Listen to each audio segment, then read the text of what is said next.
Hello, MA here to show you a relatively inexpensive and quick bathroom refresh and shower curtain rod install, which is really ideal if you don't currently have a shower installed and you want one without having to do expensive and timely renovations. You can see here in the original bathroom there is a tub with no shower installation, and it has a curtain on one side of the bathtub, which was not ideal because the wall's only tiled halfway up, so you get water damage onto the wall.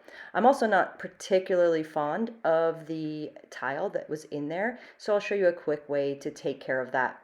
You can see here in this photo I installed a little curtain. I made that to put underneath the sink to hide the pipes, and I'm only really repainting and putting up the curtain rod. Here's a view of the tub, which you can see has a gap behind it, which is quite substantial. I don't want to redo the tiling, but I need to find some way to protect that from having water pool in that. So I added some mastic there, some kind of filler, but I really don't want that area to get wet. And that's why I opted to go with a surround shower curtain as opposed to trying to fix some kind of tile to that space, which is always problematic in an older house where the walls aren't straight.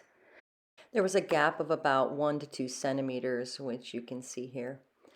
That combined with some waterproof paint, and it should do the trick.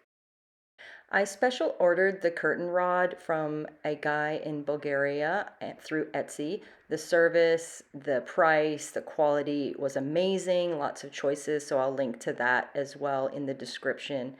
A little bit difficult to put up if you're by yourself, so I suggest doing that with a friend, but the instructions were there and it came in good time, super easy to install.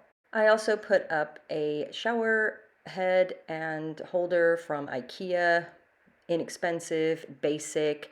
It was a little difficult to drill into stone walls, but I think you will see that that was really the way to go and it works well for me. So here it is fully installed, and I'll show you what it looks like with the curtain right after a break.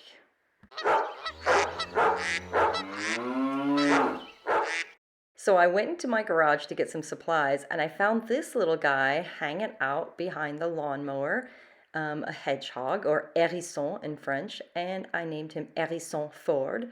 You can see him here. He's breathing. I think he's really thirsty because we're going through a drought right now, and so I left him a little pot of water. Hopefully he drank it. So important not to let our little friends suffer in this extreme heat. When I woke up the next morning, he was gone on his merry way. So there's the story of Hérisson Ford.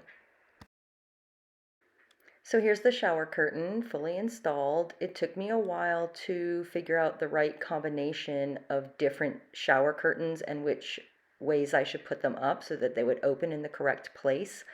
I ended up using, I think, 2 or 3. The shower curtains will protect the wall from moisture damage, but I wanted to be extra sure, so I gave it a layer of waterproof primer followed by 2 coats of anti-humidity paint, and that would prevent water from kind of collecting on the surface of the walls.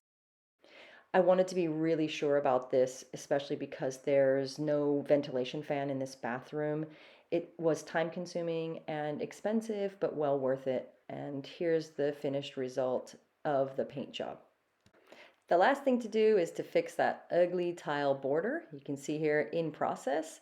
I used a self-stick kind of sticker thing onto the tile. Whether that will last over time with moisture in this room, I don't know, but I like the design and they were super easy to put up, so that's what I used. And there you can see kind of the detail. It would probably work better without patterned or relief tiles, but I think it looks much better in there now. Well, I'm happier with it. I also used some magnets to hold the shower curtain to the tub because everybody hates it when shower curtains stick to your legs while showering. If you like this video, be sure to subscribe to see more. If you have questions or comments about this video or requests for future videos, leave a comment below. Next time I will be tackling the plastering in the water closet next door.